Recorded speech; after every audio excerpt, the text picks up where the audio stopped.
अखण्डमण्डलाकारं व्याप्तं येन चराचरं तदपदं दर्शितं येन तस्मै श्रीगुरुवे नमः।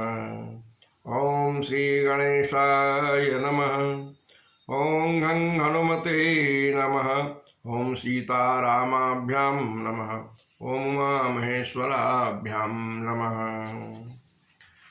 भक्तों, उत्तरकांड की कथा आरंभ हुई है। इसके प्रकरण में हम लोगों ने सुना प्रभु राम भरद्वाज मुनि के आश्रम प्रयागराज में विराजे हैं और हनुमान जी को यह संदेश देकर भरत जी के पास भेजे हैं ताकि भरत जी अपने शर्त के अनुसार कोई अनहोनी न कर लें। हनुमान जी भरत जी से मिलते हैं, राम जी का कुशल समाचार सुनाते हैं, प्रभु के आगमन की सूचना देते हैं। भरत जी अत्यंत प्रसन्नतापूर्वक अयोध्या की ओर प्रस्थान करते हैं यह शुभ समाचार लेकर, और हनुमान जी भरत जी का कुशल समाचार लेकर प्रभु राम के पास प्रयागराज पधारते हैं। फिर आगे देखिए, प्रभु राम का अयोध्या वापस आना 14 वर्षों के बाद अयोध्या वासियों के मन में कैसा हर्षातिरेक है, नर नारी की दशा क्या हो रही है। प्रभु राम के पुनरागमन से भरत जी का कैसा मिलन होता है, पुनः माताओं का कैसा मिलन होता है, यह आज की कथा का प्रसंग है। तो आइए हम मानस के साथ चलते हैं। तुरत गयो कपिराम पहीं, भरत चरण सिरुनाय, हरषि चले प्रभु जान चढ़े, कही कुशल सब जाय। बोलिए श्यावर रामचंद्र की जय। हरषि भरत कौशलपुर आए, समाचार सब गुरहि सुनाए। पुनि मंदिर महजात जनाई, आवत नगर कुशल रघुराई। सुनत सकल जननी उठि धाई, कई प्रभु कुशल भरत समुझाई। समाचार पुरवासी न पाए, नर अरु नारी हरषि सब धाये। भरत जी अयोध्या आ गए और सबसे पहले गुरुजनों को यह समाचार सुनाए कि प्रभु राम सकुशल माता जानकी और भैया लक्ष्मण के साथ वापस आ रहे हैं। पुनः महल में प्रवेश कर माताओं को यह समाचार सुनाए। फिर पूर्ववासियों ने यह समाचार पाए, नर और नारी सबकी दशा कैसी हो रही है, राम के स्वागत की तैयारी कैसे हो रही है, हमारी परंपरा क्या है, वह देखा जाए।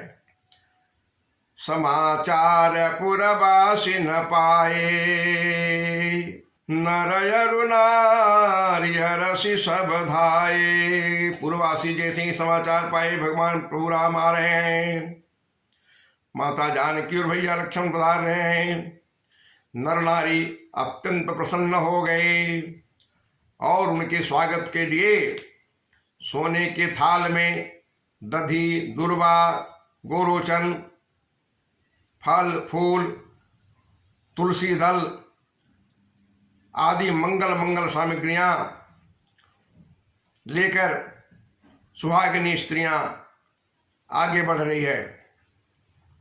दधि दुर्वा रोचन फल फूला, नव तुलसी दल मंगल मूला। दधि दुर्वा रोचन फल फूला, नव तुलसी दल मंगल मूला। भरी भरी हे मथार भामिनी, गावत चली सिंधूरगामिनी। ये तो हुई सुहागिनियाँ, दधी दुर्वा, गोरोचन, फल फूल और तुलसी दल आदि मंगल सामग्रियाँ हे मथार सोने की थाली में भर भर कर प्रभु के स्वागत के लिए आगे बढ़ रहे हैं। और बाकी पूर्ववासियों की भी दशा क्या हो गई है प्रभु से मिलन के लिए, कितने प्रसन्न हैं, कितने आतुर हैं, वो देखिए। जे जैसे ही तैसे ही उठी धावही, बाल वृद्ध कह संग लावही, एक एक न कह बूझहि भाई, तुम देखे दयाल रघुराई। जो व्यक्ति जिस हाल में है उसी हाल में दौड़ा चला रहा है, ना अपने साथ बच्चों को ला रहा है, ना अपने साथ वृद्धों को ला रहा है। बच्चों और वृद्धों की स्तुति छोड़कर नर नारी धाये चले आ रहे हैं प्रभु राम के दर्शन के लिए। इतनी व्याकुल हैं अयोध्यावासी और इतने प्रसन्न हैं। एक एक न कहा बूझहि भाई, तुम देखिए दयाल रघुराई। जो जिससे मिल रहा है उसी को पूछ रहा है कि भाई प्रभु राम को देखा क्या, प्रभु राम को देखा क्या। अवधपुरी प्रभु आवत जानी,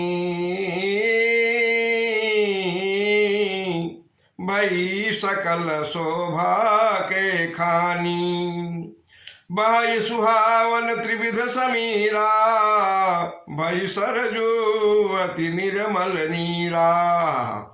अवधपुरी मानो कोई मनुष्य हो। तुलसीदास जी वर्णन करते हैं, जब अवधपुरी को पता चला कि प्रभु राम आ रहे हैं तो अवधपुरी मानो सज गई। बहई सुहावन त्रिविध समीरा, मंद सुगंध शीतल मलयानिल। मंद सुगंध और शीतल समीर बहने लगा, सुखद वायु। सरजू का जल अत्यंत निर्मल हो गया प्रभु के आगमन की खुशी से। मानो जड़ चेतन में प्रसन्नता छा गई है, जड़ चेतन में उल्लास भर गया है प्रभु से मिलन का। हरसित गुर परिजन अनुज, भूसुर वृंद समेत, चले भरत मन प्रेमयति, सनमुख कृपा निकेत। बहुतक चढ़ी अटारि न निरखहीं, गगन विमान, देखि मधुर सुर हरसित, करहि सुमंगल गान। हरसित गुर परिजन अनुज, भूसुर वृंद समेत, चले भरत मन प्रेमयति, सन्मुख कृपा निकेत। भरत जी अत्यंत प्रसन्न चित्त होकर गुरु वशिष्ठ सपरिवार भाई शत्रुघ्न और अयोध्या के ब्राह्मण वृंद को लेकर प्रभु राम के स्वागत के लिए आगे बढ़ रहे हैं। अनेक लोग बहुतक चढ़ी अटारिन निरखहीं गगन विमान। अनेक लोग घर के छत पर चढ़ गए हैं और आकाश में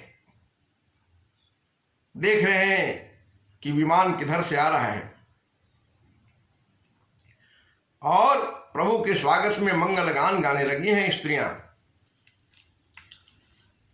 स्त्रियों की प्रसन्नता की तो कहना ही नहीं है। तुलसीदास जी लिखते हैं, आकाश शिर रघुपतिपुर, सिंधु देखी हरसान, बढ़ो कोलाहल करत जनु, नारी तरंग समान। प्रभु राम की उपमा पूर्णिमा के चंद्रमा से दी गई है। अयोध्या की उपमा सिंधु यानी समुद्र से दी गई है।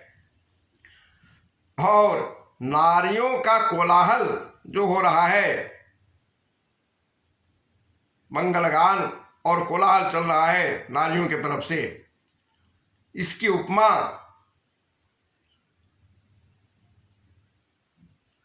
समुद्र में उठने वाले ज्वार की तरंगों से दी गई है। प्रभु राम रूपी पूर्णिमा का चांद को देखकर अयोध्या रूपी समुद्र इतना प्रसन्न हो उठा है कि मानो नारियों की प्रसन्नता रूपी तरंगे हिलोरे लेने लगी है राम से मिलने के लिए। महाकवि कालिदास होते तो इस प्रसंगों को और भी कहीं ले जाते, लेकिन तुलसीदास जी के आराध्य है प्रभु राम मर्यादा पुरुषोत्तम। प्रभु राम मर्यादा में रहकर ही सारा काम किया। तुलसीदास जी भी मर्यादा में रहकर ही उनका वर्णन करते हैं। और ये सियावर रामचंद्र की जय। यहाँ भानुकुल कमल दिवाकर, कपिन दिखावत नगर मनोहर, सुनु कपि सयंगद लंकेशा, पावनपुरी रुचिर यह देशा। यद्यपि सब वैकुंठ बखाना, वेद पुराण विदित जगु जाना। अवधपुरी सम प्रिय नहीं सो, यह प्रसंग जानई को। रहस्य: अयोध्या में निवास करना, सरजू में स्नान करना, अयोध्या की परिक्रमा करना, इन सबों का इतना महत्व क्यों है अयोध्या तीर्थ का? क्या प्रसंग यहाँ आता है? कहते हैं गगन मार्ग से पुष्पक विमान पर आते हुए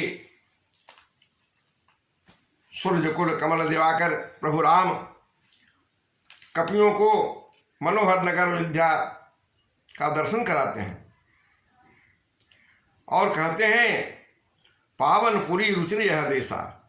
यह देश अयोध्या का प्रदेश बहुत ही पवित्र और सुंदर है।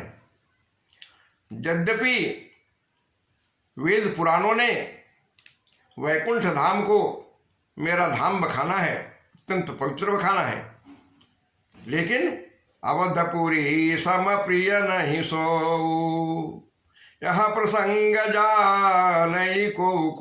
प्रभु राम कहते हैं लेकिन वह वैकुंठ भी अवधपुरी से अधिक प्रिय मुझे नहीं है, वैकुंठ से भी अधिक प्रिय है मुझे यह अवधपुरी। इस प्रसंग को कोई कोई ज्ञानी ही जानते हैं। यह रहस्य है। जन्मभूमि मम पुरी सुहावनी, उत्तर दिशि बह सरजू पावनी। जा मज्जन ते बिनहि प्रयासा, मम समीप नर पावहि बासा। यह मेरी जन्मभूमि है अयोध्या, और अयोध्या के उत्तर दिशा में सरजू बहता है। इस सरजू की विशेषता है कि जा मज्जन ते बिना प्रयासा। सरजू में जो स्नान करते हैं वो बिना ही प्रयास का मम समीप नर पावहि बासा, वह मेरे समीप निवास करते हैं, वैकुंठपुर में निवास करते हैं। अति प्रिय मोहि यहाँ के वासी, मम धामदापुरी सुखरासी। यहाँ के निवासी, अयोध्या के निवासी मुझे बहुत ही प्रिय हैं। यह पुरी अत्यंत सुख का पुंज है। हर से खबर कपि सुनि प्रभु बानी, धन्य अवध जो राम बखानी। राम के द्वारा अवधपुरी की महिमा, सरजू की महिमा वैकुंठ से भी बढ़कर, ऐसा सुनकर सास में आने वाले हनुमान आदि कपि बहुत ही प्रसन्न हुए। इसलिए अयोध्या की इतनी महिमा है। अयोध्या के तीर्थ की यात्रा की महिमा, अयोध्या के परिक्रमा की महिमा, सरजू में स्नान की महिमा इसीलिए है कि वह कर लेने के बाद बाकी कुछ करने की आवश्यकता नहीं है। भगवान विष्णु के वैकुंठ लोक में उस व्यक्ति का निवास होता है। आवत देखी लोग सब कृपा सिंधु भगवान, नगर निकट प्रभु प्रेरे उतरे भूमि विमान। लोगों ने आकाश मार्ग से पुष्पक विमान के द्वारा कृपा सिंधु, कृपा के सागर श्री राम को आते हुए देखा। नगर निकट प्रभु प्रेरे उतरे भूमि विमान, नगर के समीप भगवान ने प्रेरित किया विमान को और वह भूमि पर उतर गया। फिर क्या हुआ पुष्पक विमान का, सो सुनिए। उतरी कहे वो प्रभु पुष्प कहीं, तुम कुबेर पही जाहु। उतरी कहे वो प्रभु पुष्प कहीं, तुम कुबेर पही जाहु। प्रेरित राम चले उसो हर सुबिरहु अति ताहु। पुष्पक विमान से उतरकर प्रभु राम ने कुबेर को, पुष्पक विमान को आदेश दिया कि अब आप कुबेर के पास वापस लौट जाइए। प्रभु राम की प्रेरणा से पुष्पक विमान कुबेर के पास चल दिया। हर सुबिरहु अति ताहु, कुबेर के पास जाने की आदेश सुनकर पुष्पक विमान के मन में प्रसन्नता भी हुई और दुख भी हुआ। दुख किस बात का हुआ कि प्रभु राम से वियोग हो रहा है, दूर जाना पड़ रहा है, और प्रसन्नता इसलिए हुई कि कुबेर को परास्त करके रावण पुष्पक विमान को जबरदस्ती प्राप्त किया था। वह पुष्पक विमान वापस अपने स्वामी कुबेर के पास जा रहा है। बोलिए सियावर रामचंद्र की जय। अब अगला विषय, अगले प्रकरण में भगवान राम के साथ अयोध्या वासियों का मिलन, माताओं का मिलन, भाइयों का मिलन कैसे होता है, और एक आश्चर्यजनक रहस्य कल मैं बतलाऊंगा। आप लोगों ने देखा, जाना, सुना है, महाभारत में प्रभु कृष्ण ने रास रचाया था। तो उसी प्रकार की एक रहस्यमय घटना इसके आगे के प्रसंग में रामचरितमानस में भी हुआ है। राम ने भी ऐसा कुछ किया है। तो कल के प्रकरण में मैं लेकर उपस्थित होऊंगा। आज के लिए इतना ही। बोलिए सियावर रामचंद्र की जय। पवन सुत हनुमान की जय। उमापति महादेव की जय। हर हर महादेव।